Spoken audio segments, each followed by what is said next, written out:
The next one we want to look at is very similar to the one on the first page, just a little bit more complex. This one we want to find all the zeros of the function, write as a product of linear factors, determine x-intercepts, all that stuff.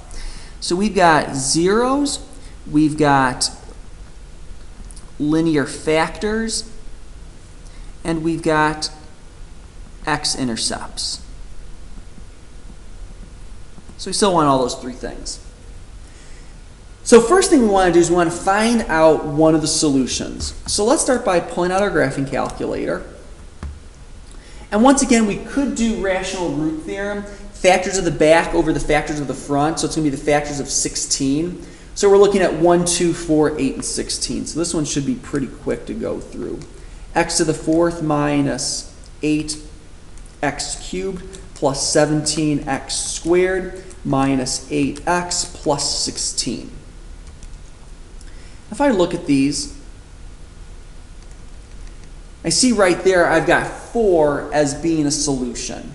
Since it's 4, 0 right there, that's actually an x-intercept as well as a solution. And if we look at our graph, we should see that go through 4, or at least touch 4 right there. So I know I'm going to have a 0 at 4, and the x-intercept is going to be 4, 0. So the first thing we do is once we've got a 0, we're going to start doing synthetic division. So here we've got 4 as a solution, and then 1, negative 8, 17, negative 8, and 16. And once again, since this is a solution, we know that our remainder here is going to be 0. So I'll do this pretty quickly.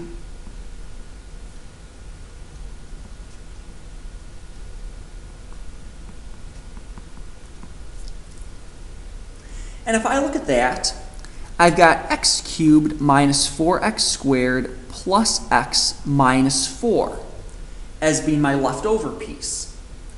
Now, the issue that I have here, unlike the previous problem, is that I can't factor that in my head. I don't know what that's going to be. So we need to go to our calculator a second time and see, can we come up with some more solutions? So we'll go back to our calculator, and this time we're going to plug in our simplified version. X cubed minus 4x squared plus x minus 4. And if I were to do rational root theorem with this, factors of the back over factors of the front, all we're doing is looking at factors of 4. So we're just dealing with 1, 2, and 4. So if I go back to my table, I said we're only dealing with 1, 2, and 4.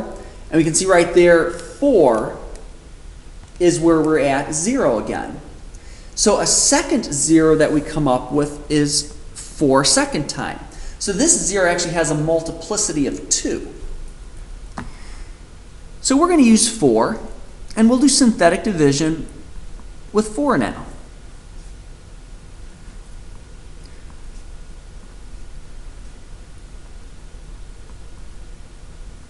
And we knew that was going to be a remainder of 0 since we knew 4 was a solution. Now that I've got this down, I can say this is x squared plus 1. And at this point, we can simplify everything down. X squared plus 1, we set that equal to 0. Move the 1 to the other side so we get a negative 1. Take a square root to both sides. So you get x is equal to plus or minus I. So my other zeros, or my solutions, are I and minus I. So when you look at that, this is where the fundamental theorem of algebra takes place. It states that the largest number of solutions we can have for a polynomial is the largest degree. And if I were to just look at these solutions, I would see a 4, an I, and a negative I. I wouldn't realize there's that multiplicity there, which brings it up to the total of 4. So we sort of determine that by looking at our problem and work through it. So we got 4 twice, and we divide it through twice. Second thing then is doing our linear factors. When we do our linear factors, remember when we convert zeros to factors, we set each one equal to 0. So x equals 4 becomes x minus 4 equals 0. So I'm going to have x minus 4 and x minus 4. I do need to have that twice, because if I don't and then I FOIL everything out, I won't come up with my original equation. The other one then, x is equal to I, so we get x minus I is equal to 0. So I've got x minus I is 1, and then x equals negative I, x plus I is equal to 0, so my last factor is x plus I. And then finally, the only x-intercept we have is 4 comma 0, because imaginary numbers don't have x-intercepts on the real number plane.